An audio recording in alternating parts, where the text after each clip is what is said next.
বলিন কুলি ডাঙৰীয়া, গোপাল শৰ্মা সকলো আজি সংবাদমেলত উপস্থিত আছে। মই সকলোকে আজি সংবাদমেললৈ আদৰণি জনাইছোঁ।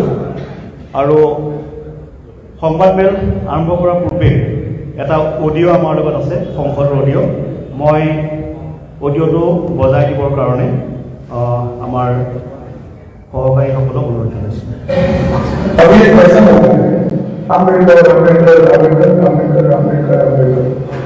इतना नाम अगर भगवान का लेते तो 7 जन्मों तक स्वर्ग मिलता है।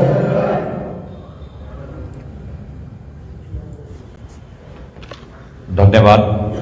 আজি ৰাজীৱ ভৱনৰ ভিতৰত অনুষ্ঠিত হোৱা এখন সংবাদমেলত উপস্থিত থকা আমাৰ মিডিয়া সেলৰ ইনচাৰ্জ মাননীয় বীৰব্ৰত বৰা ডাঙৰীয়া, মহিলা কংগ্ৰেছৰ সভানেত্ৰী মীৰা বৰঠাকুৰ বাইদেউ, ইয়াত উপস্থিত থকা বিধায়ক আব্দুল ৰাছিদ মণ্ডল ডাঙৰীয়া, উপস্থিত থকা আমাৰ দলৰ জ্যেষ্ঠ নেতা মাননীয় বলিন কুলি ডাঙৰীয়া, জিলা কংগ্ৰেছৰ সভাপতি গোপাল শৰ্মা ডাঙৰীয়া, প্ৰদেশ কংগ্ৰেছৰ সাধাৰণ সম্পাদক বিপুল গগৈ ডাঙৰীয়া, ৰাতুল কলিতা ডাঙৰীয়া, আমাৰ অনুসূচিত জাতিৰ শাখাৰ সভানেত্ৰী কৃষ্ণা দাস ডাঙৰীয়ানী, মঞ্চত উপস্থিত থকা আমাৰ মেডিয়ালম বৰা ডাঙৰীয়া আৰু বিশিষ্ট ব্যক্তিসকল, মই প্ৰথমে আমাৰ সাংবাদিকসকলক কৃতজ্ঞতা জ্ঞাপন কৰিছোঁ। আজি আপোনালোকে ইয়াত উপস্থিত হৈ আমাক দুই এষাৰ ক'বলৈ এটা সুযোগ দিছে। ইতিমধ্যে আপোনালোকে শুনিলে ভাৰতৰ গৃহমন্ত্ৰী অমিত শ্বাহ ডাঙৰীয়াৰ কণ্ঠ। তেওঁ এই 11 ছেকেণ্ডৰ ভিতৰত কি ক'লে যে আম্বেদকাৰ আম্বেদকাৰ আম্বেদকাৰ আম্বেদকাৰ আম্বেদকাৰ নাম লোৱাটো এটা ফেশ্বন হৈ গৈছে। আৰু যদি ভগৱানৰ নাম ইমানবাৰ ল'লেহেঁতেন তেতিয়া আমি স্বৰ্গ গ'লোহেঁতেন। এইখিনি কথা কেতিয়া কোৱা গ'ল? এইখিনি কথা যেতিয়া সদনৰ ভিতৰত আমি ভাৰতীয় সংবিধানৰ 75th এনিভাৰ্চাৰীৰ ওপৰত এটা গুৰুত্বপূৰ্ণ চৰ্চা ভাগ লৈছিলোঁ, সেই সময়ত কোৱা গ'ল।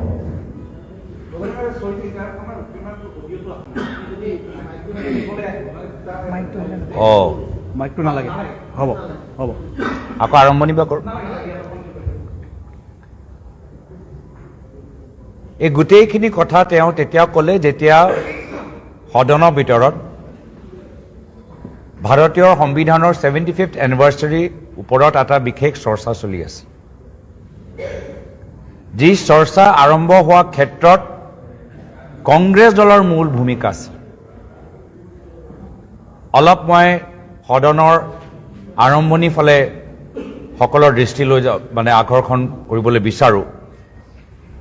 আৰম্ভণিত চৰকাৰ ফালৰ পৰা এটাহে অনুষ্ঠান তেওঁলোকে পাতিছে যে 26 নৱেম্বৰত তেওঁলোকে এটা জইণ্ট ছেছন কৰিব, য'ত আমাৰ মহামহিম ৰাষ্ট্ৰপতি দ্ৰৌপদী মুৰ্মু ডাঙৰীয়ানী তেওঁ নিজৰ কথাখিনি ক'ব। তাৰপিছত আমাৰ দুয়োগৰাকী নেতা মল্লিকাৰ্জুন খাৰ্গে ডাঙৰীয়া আৰু ৰাহুল গান্ধী ডাঙৰীয়া দুয়োজনে চিঠিৰ জৰিয়তে আহ্বান জনালে যে ইমান এটা গুৰুত্বপূৰ্ণ জয়ন্তী, কিয়নো চৰকাৰে দুয়োটা সদনত সংবিধানৰ ওপৰত এটা বিশেষ চৰ্চা আৰম্ভ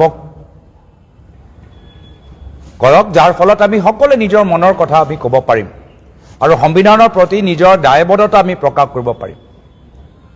এই দুয়োজনৰ নেতাৰ প্ৰচেষ্টাতে আমাৰ লোকসভাৰ ভিতৰত 2 দিনীয়া আৰু ৰাজ্যসভাৰ ভিতৰত 2 দিনীয়া এটা চৰ্চা আৰম্ভ।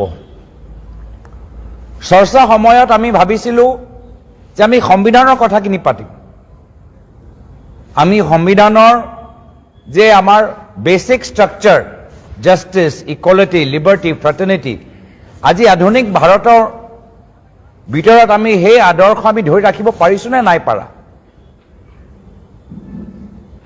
আমি সকলোৱে বৰ্তমানৰ যি মূল আমাৰ সমাজৰ মাজত যি মূল সমস্যাবোৰ আছে সেই সমস্যাবোৰ আমি দাঙি ধৰিলোঁ মণিপুৰৰ কথা আমি উত্থাপন কৰিলোঁ কৃষকৰ কথা আমি উত্থাপন কৰিলোঁ বিভিন্ন জনগোষ্ঠী জনজাতি অধিকাৰৰ বাবে আমি কথাখিনি ৰাখিলোঁ মহিলা নিৰাপত্তা আমি জোৰ দিলোঁ কিন্তু য'ত আমি ৰাজহুৱা বিষয়বোৰ উত্থাপন কৰি আছিলোঁ সেই সময়ত বিজেপি দলৰ নেতাসকল মাত্ৰ পণ্ডিত নেহৰু বদনাম কৰিবলৈ চেষ্টা কৰিছে উত্তৰ নাই আদানীৰ ওপৰত উত্তৰ নাই মণিপুৰৰ ওপৰত উত্তৰ নাই বানপানী গৰাখহনীয়াৰ ওপৰত উত্তৰ নাই চাইনাৰ ওপৰত উত্তৰ নাই মাত্ৰ পণ্ডিত নেহৰুক তেওঁলোকে বদনাম কৰে আৰু শেষত মই ভাবোঁ গৃহমন্ত্ৰী অমিত শ্বাহ ডাঙৰীয়া পাহৰি গ'ল যে তেওঁ সদনৰ ভিতৰত বক্তৃতা দি আছে যিদৰে তেওঁ বাবা চাহেব আম্বেদকাৰ নাম ল'লে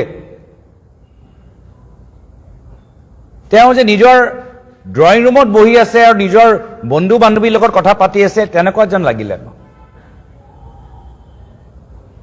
আজি সদনৰ ভিতৰত তেওঁ যিদৰে অপমানজনকভাৱে বাবা চাহেব আম্বেদকাৰৰ নাম ব্যৱহাৰ কৰিলে সেইটোতো সদনৰ ৰেকৰ্ডত সোমাই গ'ল এতিয়াতো সেইখিনি ভিডিঅ'টো ভাইৰেল হৈ গ'ল আমাৰ সংবিধানৰ মূল অভিভাৱক হৈছে ডক্টৰ আম্বেদকাৰ আমাৰ চৰ্চা হৈ আছে সদনৰ ভিতৰত চৰ্চা বিষয় হৈছে সংবিধানৰ 75th এনিভাৰ্চাৰী আৰু সেই সময়তে আমাৰ গৃহমন্ত্ৰী অমিত শ্বাহ ডাঙৰীয়া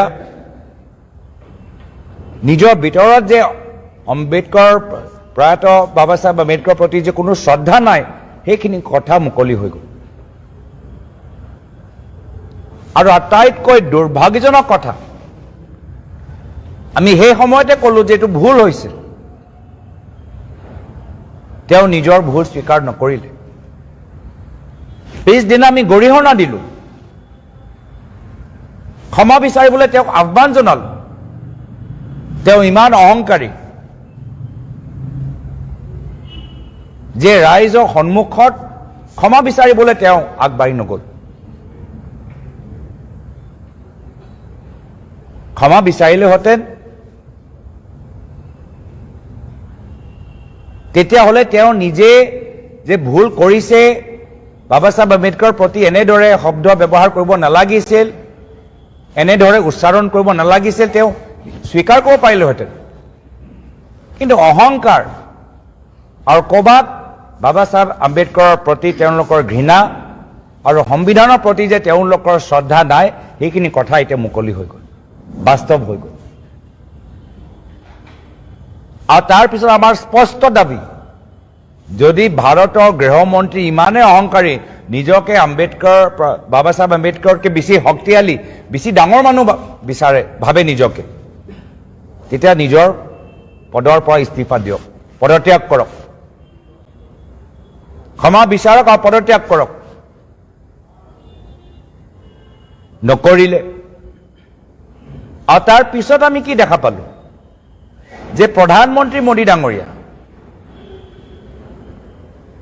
য'ত তেওঁলোকে গৃহমন্ত্ৰী ক'ব লাগে যে গৃহমন্ত্ৰী আপোনালোকৰ পৰা ভুল হৈছে ৰাইজৰ পৰা ক্ষমা বিচাৰক এনেধৰণৰ নিৰ্দেশ তেওঁ গৃহমন্ত্ৰীক নিদিলে প্ৰধানমন্ত্ৰী আকৌ গৃহমন্ত্ৰীক সমৰ্থনে জনালে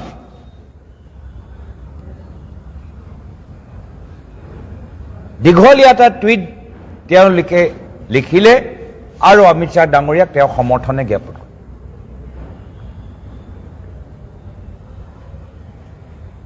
আমাৰ চিন্তাৰ এইখিনি কথা নতুন নহয় এইখিনি কথা মাত্ৰ যে অমিত শ্বাহ ডাঙৰীয়া প্ৰধানমন্ত্ৰী নৰেন্দ্ৰ মোদী ডাঙৰীয়ালৈকে যে সীমিত এইটো নহয় সেইটো তেওঁলোকৰ পৰম্পৰা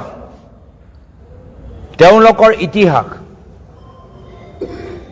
RSS আৰু গোৱালকৰ পৰম্পৰা আজি নৰেন্দ্ৰ মোদী ডাঙৰীয়া আৰু অমিত শ্বাহ ডাঙৰীয়াই প্ৰকাশ কৰিছে। যেতিয়া ভাৰতীয় সংবিধান যেতিয়া প্ৰথমবাৰৰ বাবে যেতিয়া পাছ হৈছিল, সেই সময়তে গোৱালকাৰে কৈছিল যে এইটো সংবিধান কি সংবিধান, ইয়াত আমাৰ দেশৰ কোনো আদৰ্শ আমি দেখা পোৱা নাই, দেশৰ সংস্কৃতি আমি দেখা পোৱা নাই, এইটো বাহিৰৰ পৰা লোৱা গৈছে, বিদেশৰ পৰা লোৱা গৈছে, এই সংবিধান আমি স্বীকাৰ নকৰোঁ। এয়া আছিলে তেওঁলোকৰ মনোভাৱ। RSSৰ অৰ্গেনাইজাৰতো বহুতবাৰ লিখা গৈছিল যে তেওঁলোকে আমাৰ ভাৰতৰ তিৰংগাই পতাকা তেওঁলোকে স্বীকাৰ নকৰে।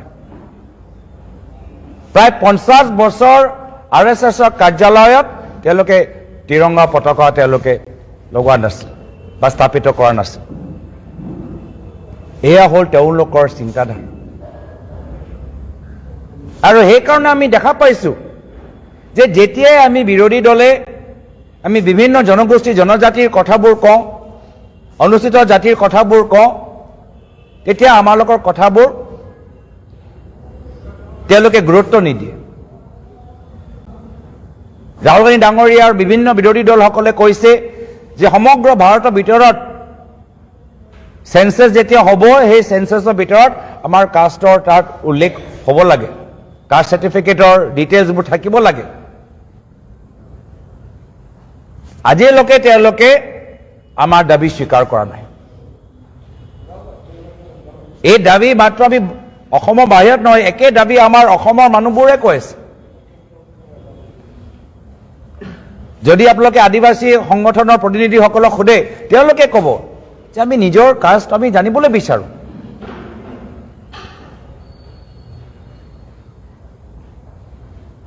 আমাৰ 6টা জনগোষ্ঠীক আজিলৈকে তেওঁলোকে জনজাতিকৰণ কৰিব পৰা নাই। মাত্ৰ ভোট লোৱা সময়ত 2019 চনত ৰাজ্যসভাত এটা বিল তেওঁলোকে আনিলে আৰু তাৰপিছত সেই বিলটো ক'ত গ'ল কোনে নাজানে। এবাৰ মই নিজে সদনত সুধিলোঁ সেই বিলৰ ষ্টেটাছটো কি, যি বিল জৰিয়তে তেওঁলোকে 6টা জনগোষ্ঠীক জনজাতিকৰণ কৰিব, সেই বিলৰ আজি ষ্টেটাছটো আমি জানিবলৈ বিচাৰোঁ। আমাৰ বিভিন্ন কাউন্সিলবোৰ আছে, এই কাউন্সিলবোৰে আজি তেওঁলোকে কৈছে যে আমাৰ ক্ষমতা আৰু বৃদ্ধি কৰক, কিন্তু তেওঁলোকৰ কথাবোৰ আজি গুৰুত্ব দিয়া নাই। মণিপুৰত কেনেদৰে অন্যায় হৈ আছে আমি গোটেইবোৰ দেখাই পাইছোঁ। তো তেওঁলোকে যে আমাৰ সংবিধানক গুৰুত্ব নিদিয়ে, বাবা চাহেব আম্বেদকাৰক তেওঁলোকে সন্মান নকৰে, বাহিৰত মাত্ৰ এটা নাটক কৰি আছিল, বাস্তৱ যে তেওঁলোকৰ পৰম্পৰা ইতিহাস আজি যে প্ৰকাশ পালে, আজি এনেকুৱা এটা সময়ত আমি সকলোৱে মিলি আমি গৰিহণা দিছোঁ। এইটো এই যে অপমান মাত্ৰ অনুচিত জাতিৰ মানুহবোৰে অনুভৱ কৰা নাই, সকলোৱে অনুভৱ কৰিছে। যিসকলে ভাৰতীয় সংবিধানৰ ওপৰত বিশ্বাস কৰে, যিসকলে ডক্টৰ বাবা চাহেব আম্বেদকাৰক শ্ৰদ্ধা কৰে, সকলোৱে আজি অনুভৱ কৰিছে, দুখিত যে গৃহমন্ত্ৰী আজি ক্ষমা বিচাৰিবলৈ আজি তেওঁলোকে ইমান টান পাইছে। আৰু সেইকাৰণে বিভিন্ন বিৰোধী দল আজি কংগ্ৰেছ দলক সমৰ্থন জ্ঞাপন কৰিছে। BSP হওক, আম আদমি হওক, সমাজবাদী পাৰ্টি হওক, সকলোৱে আজি কংগ্ৰেছৰ আমাৰ এই দাবীক সমৰ্থন জ্ঞাপন কৰিছে। যোৱা 2 দিন আমাৰ কংগ্ৰেছ ৱৰ্কিং কমিটিৰ সদস্যসকল, সাংসদসকল দেশজুৰি প্ৰায় 120টা আমি সংবাদ মেলত আমি ভাগ লৈছোঁ। অহা কাইলৈ বিভিন্ন ঠাইত বাবা চাহেব আম্বেদকাৰ সন্মান যাত্ৰা আয়োজন কৰা হ'ব। 3 দিনৰ পিছত 27 তাৰিখে কৰ্ণাটকৰ বেলগাভি অঞ্চলত এটা বিশাল এটা সভা হ'বলৈ গৈ আছে।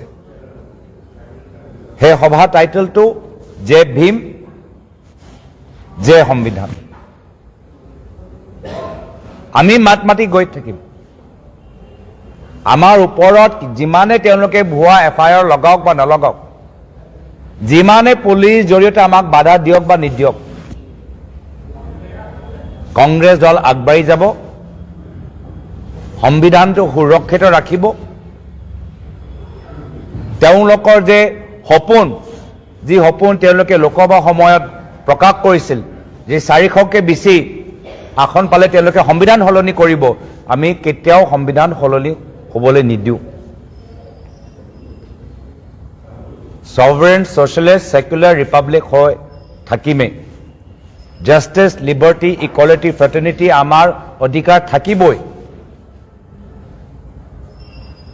আৰু সেইকাৰণে আজিৰ দিনৰ ভিতৰত গুৱাহাটীত গোৱালপাৰাত নগাঁৱত আমাৰ 3গৰাকী সাংসদে তেওঁলোকে নিজৰ নিজৰ অঞ্চলত সংবাদমেল ভিতৰত ভাগ লৈছে অহা কাইলৈ আমি বিভিন্ন ঠাইত আমি অম্বেদকৰ সন্মান যাত্ৰাত আমি আগবাঢ়ি যাম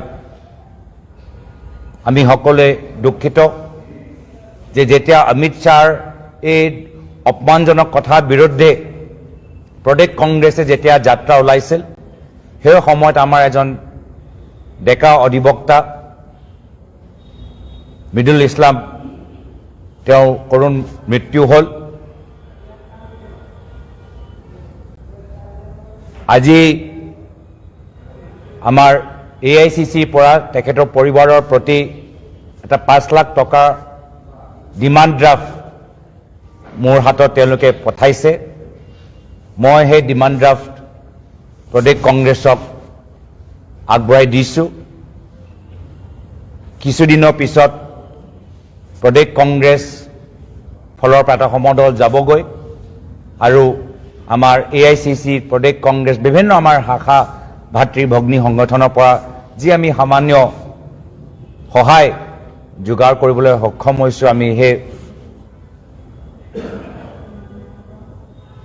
পৰিয়ালৰ প্ৰতি আমি আগবঢ়াই লৈ যামগৈ আৰু বিভিন্ন কথা আপোনালোকে নিশ্চয় আপোনালোকৰ মনত আছে বা আপোনালোকে ভাবিছে এইখিনি প্ৰশ্ন আপোনালোকৰ মই পৰৱৰ্তী সময়ত উত্তৰ দিবলৈ মই চেষ্টা কৰিম আজিৰ তাৰিখত এইখিনি কথা মই নিজৰ ওপেনিং ষ্টেটমেণ্টৰ জৰিয়তে মই প্ৰকাশ কৰিছোঁ আজি এই সংবিধানৰ এটা কপি মোৰ প্ৰয়াত পিতৃৰ প্ৰাক্তন মুখ্যমন্ত্ৰী তৰুণ গগৈদেৱৰ তেওঁ লাইব্ৰেৰীৰ পৰা এটা কনষ্টিটিউশ্যনৰ যে আছে কিতাপ সেইটো মই লৈ আনিছোঁ আৰু এইটোৱে প্ৰমাণ কৰে যে মোৰ প্ৰয়াত পিতৃও কিমান সংবিধানটো গভীৰভাৱে অধ্যয়ন কৰিছিল আৰু একে সেই শ্ৰদ্ধা আজি তাৰিখত আমি বৰ্তমানত আমি অক্ষুণ্ণ ৰাখিম আৰু একে দায়বদ্ধতাৰে আমি কামখিনি কৰি যাম ধন্যবাদ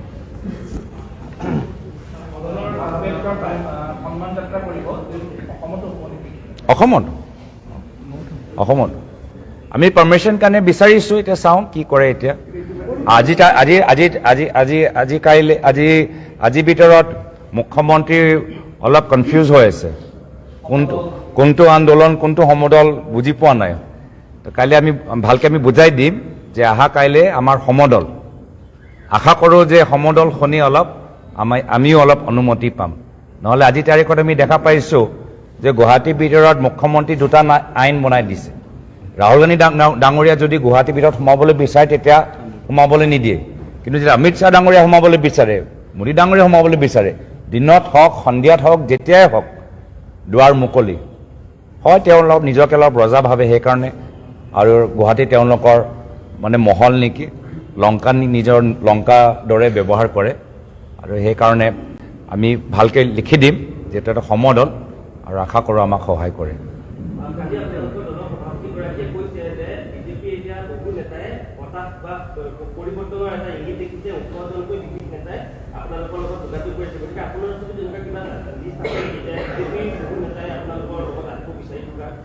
চাওক দিল্লীত মোক কিছুমানে কয় যে মুখ্যমন্ত্ৰী গাদীটো ইমান সুৰক্ষিত নহয় আৰু বিধানসভা আগত কিবা সলনি হ'ব পাৰে কিমান কথা সঁচা কিমান কথা মিছা মই নাজানো কিন্তু মই শুনিছোঁ দেই আৰু সেইকাৰণে অলপ দিন আগতে সেইটো মোক তেতিয়া ক'লে যেতিয়া মুখ্যমন্ত্ৰী দিল্লীত গৈ বহুত মন্ত্ৰীক সাক্ষাৎ কৰি নিমন্ত্ৰণ জনাই আছিলে বহুতে কৈছিলে গাদী ৰক্ষা কৰা এটা প্ৰচেষ্টা সেই সময়ত চলি আছে যে নহওক আমাৰ কথাটো হ'ল যে আমি ৰাইজৰ যি দাবী আমি সেইখিনি উত্থাপন কৰিবলৈ বিচাৰোঁ আশা কৰ্মী, অংগনৱাড়ী কৰ্মী, আমাৰ যুৱকসকল যিদৰে উচ্চ শিক্ষা ক্ষেত্ৰত সুবিধাবোৰ বিচাৰে, সেয়া হ'ল আমাৰ মূল আমাৰ উদ্দেশ্য। আমাৰ বিভিন্ন জনগোষ্ঠী জনজাতিৰ নিজৰ ভাষা সংস্কৃতি লৈ যিদৰে তেওঁলোকে এটা প্ৰগতিশীল সমাজ বিচাৰে, সাংবাদিকসকল এটা প্ৰগতিশীল সমাজ বিচাৰে, আমি সেই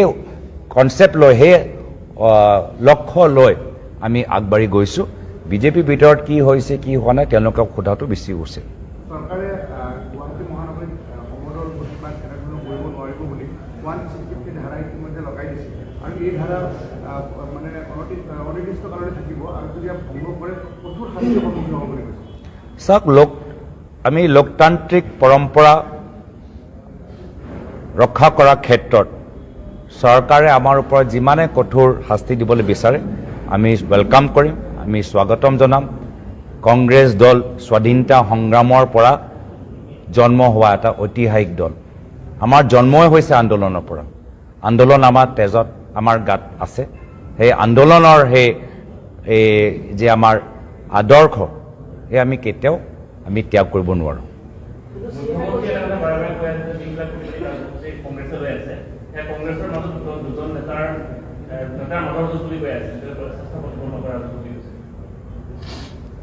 কৈ থাকক, এইখিনি কথা কিমান মানে যুক্তিপূৰ্ণ বা যুক্তিহীন সকলোৱে জানে।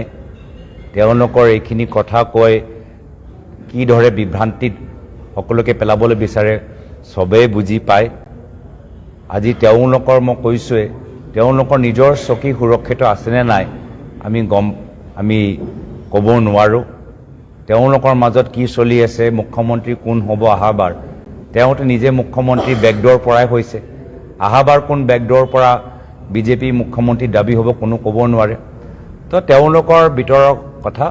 মই ভাবোঁ মুখ্যমন্ত্ৰী আজি এজন জনপ্ৰতিনিধি আৰু অসমৰ ৰাইজে কংগ্ৰেছৰ ভিতৰত কি হৈছে কি হোৱা নাই তাতকৈ বেছি তেওঁলোকে ৰাইজৰ সমস্যা কেনেদৰে সমাধান কৰিব সেইখিনি কথা জানিবলৈ বিচাৰে। ছটা জনগোষ্ঠী কেতিয়া জনজাতিকৰণ পাব সেইখিনি কথা তেওঁলোকে জানিবলৈ বিচাৰে। আজি যে ইমান ধাৰ লৈ থৈছে এইখন চৰকাৰ, আজি যে আমাৰ জংঘলবোৰ নাইকিয়া হৈ গৈছে, হাতীৰ উৎপাত আৰু বৃদ্ধি পাইছে, এইখিনিয়ে কথা তেওঁলোকে তেওঁৰ পৰা জানিবলৈ বিচাৰে। এইখিনি কথা তেওঁলোকৰ ওচৰত যে উত্তৰ নাই, এই কংগ্ৰেছত কি হৈছে কি হোৱা নাই এইখিনি তাৰ পৰা আমি গম পাওঁ যে ৰাইজৰ সমস্যাৰ বাবে তেওঁলোকৰ কোনো পৰিকল্পনা নাই আৰু ৰাইজৰ প্ৰশ্ন লৈ তেওঁলোকৰ ওচৰত কোনো উত্তৰ নাই।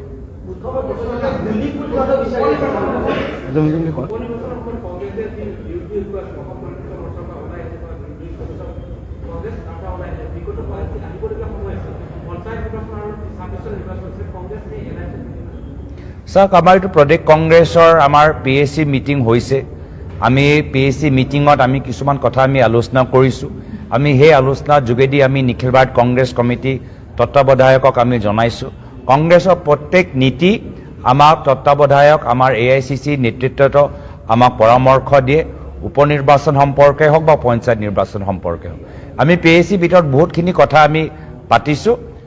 কিছুমান কথা আমি পৰৱৰ্তী সময়ত আৰু আনুষ্ঠানিকভাৱে আলোচনা কৰাৰ পিছতে আমি জনাব পাৰিম।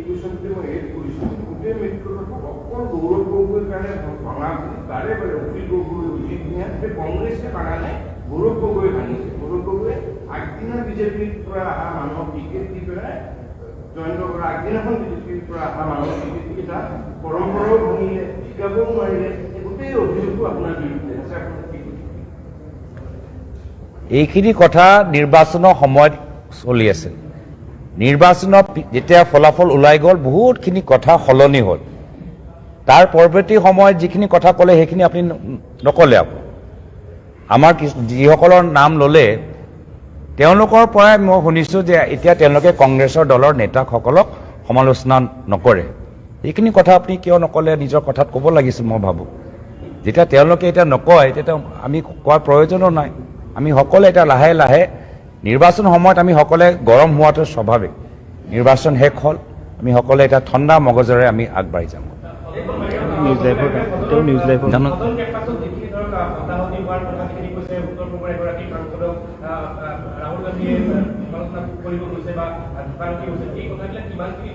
এই ফুটেজ কিবা পাইছে সেইটোৱে কৈছোঁ ফুটেজে নাই পোৱা কিয় বিজেপি এনেকুৱা এটা তেওঁলোকৰ আজিতো তেওঁলোকে মিছাওতো সঁচা দেখাব পাৰে আজিতো AI আৰ্টিফিচিয়েল ইণ্টেলিজেঞ্চ বহুত তেওঁ মৰ্ফিঙো ক'ব পাৰে ফুটেজে নাই সেইকাৰণে ফুটেজ তেওঁলোকে মুকলি কৰিব পাৰে আৰু ফুটেজ আছে মই কৈছোঁ কিন্তু তেওঁলোকে দেখাব বিচৰা নাই নহ'লে হ'ব পাৰে নেকি যে গোটেই পাৰ্লিয়ামেণ্টৰ ভিতৰত এনেকুৱা এটা ডাঙৰ কাণ্ড হৈ গ'ল আৰু তেওঁলোকৰ ওচৰত CCTV কেমেৰা নাই যি সদনৰ ভিতৰত কিছুমান যুৱক 1-2 বছৰ আগত এনে সোমাই গৈছিল তাৰপিছত খুব ডাঙৰ ছিকিউৰিটি বন্দোবস্ত কৰা গৈছিল ছিকিউৰিটি খুব তৈয়াৰী কৰি গৈছে আজি সদনত জাষ্ট বাহিৰত হৈছে তেওঁলোকৰ ওচৰত কোনো CCTV কেমেৰা নাই আচলতে আছে কিন্তু তাত যে তেওঁলোকৰ কথাবোৰ মিছা প্ৰমাণ হ'ব সেইকাৰণে তেওঁলোকে মুকলি কৰা নাই মই দুখিত যে যি আজি নাগালেণ্ড প্ৰদেশ কংগ্ৰেছৰ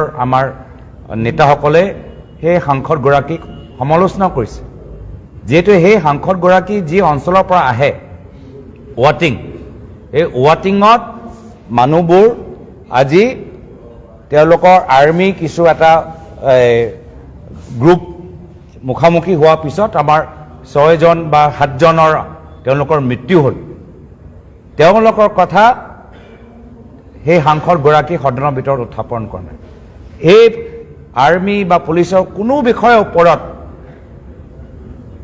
চৰকাৰে কোনো ধৰণৰ ব্যৱস্থা হাতত লোৱা নাই কিন্তু সেই যে 6 জন যে মৃত্যু হ'ল আজি তেওঁলোকৰ পৰিয়ালৰ ভিতৰতো কোনোবা ভাতৃ বা কোনোবা এজন স্বামী নাই সেইখিনি কথা আকৌ তেওঁ উত্থাপন কৰা নাই তো বহুত ইয়াত কথা আছে ফুটেজ যে নাই ভুৱা FIR এইবোৰ সব আমি জানো আৰু প্ৰিয়ংকা গান্ধীৰ লগতো মই নিজে আছিলোঁ আৰু সেইখিনি ফুটেজটো আপোনালোকে নিজে দেখিছে যি ফুটেজ আপোনালোকৰ ওচৰত আছে সেইটোতো দেখিছে যে প্ৰিয়ংকা গান্ধীৰ সন্মুখত কেনেদৰে বিজেপি দলৰ পুৰুষসকল ওলাই আহি কিমান ধৰণৰ থ্ৰেটনিং তেওঁলোকৰ এটা ব্যৱহাৰ আছিলে সেইখিনিতো ফুটেজ আপোনালোকে নিজে দেখিছে তাৰ ওপৰত আমি FIRও আমি বিচাৰিছোঁ আজিলৈকে FIR ওপৰত একো হোৱা নাই তো সেইটোৱে যি ফুটেজ ৰাইজে দেখিছে প্ৰিয়ংকা গান্ধী আমাৰ মহিলা সাংসদসকলৰ সন্মুখত মল্লিকাৰ্জুন খৰ্গেৰ সন্মুখত বিজেপি দলৰ পুৰুষ নেতাসকল ওলাই আহি একদম ৰাস্তা বাধা দি একদম মানে ওচৰ আহি গৈছে মুখত আহি গৈছে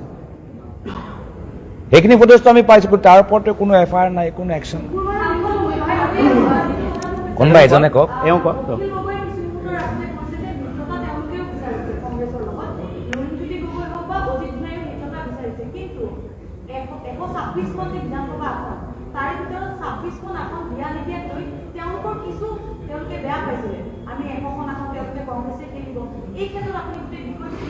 সব আসন লৈ মই নাভাবোঁ যে আসন লৈ আমি কেমেৰাৰ সন্মুখত বা মিডিয়াৰ যোগেদি আমি আলোচনা কৰিম আমি আলোচনাৰ কাৰণে আমাৰ এটা কংগ্ৰেছ এটা বৃহত্তৰ দল আমাৰ মন বহল আমাৰ হৃদয় বহল আমি এলায়েন্স আমি মহাৰাষ্ট্ৰত কৰিছোঁ আমি এলায়েন্স আমি ইয়াৰ পূৰ্বে আমি BPF লগত কৰিছোঁ আমি লোকসভাত আমি এলায়েন্সত আমি এটা সিট এৰি দিলোঁ আমাৰ মন বহল আমাৰ হৃদয় বহল কিন্তু আলোচনা আমি কেমেৰা সন্মুখত আমি আলোচনা নকৰোঁ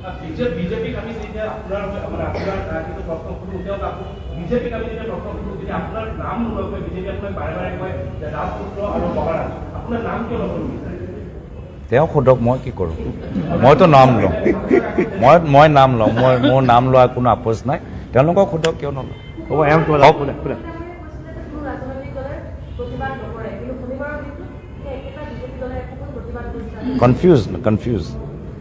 কনফিউজ হৈছে আগত আজি মানে আজি কি হৈছে যে গম পাই গৈ মানে দুটা কাৰণ হ'ব পাৰে ইডাৰ চকী যে বিধানসভালৈকে থাকিব সেইটো তেওঁ 100% কনফিডেণ্ট নহয় এটা মনৰ টেনশ্যন সেইটো হ'ব পাৰে আৰু নহ'লে আজি তেওঁলোকে গম পাই গৈছে যে আজি তেওঁলোকৰ ওচৰত কোনো প্ৰশ্নৰ উত্তৰ নাই আজি ঠিকাদাৰক দৰমহা দিবলৈ পইচা নাই গাঁৱৰ ৰাস্তা মেৰামতি কৰিবলৈ পইচা নাই বিহালী উপনিৰ্বাচন সময়তো কৈছিলে 1 মাহৰ ভিতৰত ৰাস্তা বনাই দিম মহিলাসকলক 10,000 টকা দিম এতিয়াতো 1 মাহ পাৰ হৈ গ'ল ক'ত গ'ল 10,000 টকা কোনকেইটা ৰাস্তা বিহালীৰ ভিতৰত আৰম্ভ কৰিছে টকা পইচা যে নাই এতিয়া মাত্ৰ নাম সলনি কৰোঁতে লাগিছে, নাম সলনি ৰাজনীতি কৰিব লাগিছে। গম পাইছে নাম সলনি কৰিলে টকা পইচা মানে ব্যৱহাৰ নহয়, ফ্ৰী অফ কষ্ট নাম সলনি কৰিব পাৰোঁ। তো সেইকাৰণে কিছুমান টেনশ্যনত আছে, সেইকাৰণে এই ধৰণৰ কনফিউজন হৈ আছে। হ'ব, ধন্যবাদ, থেংক ইউ। Thank U.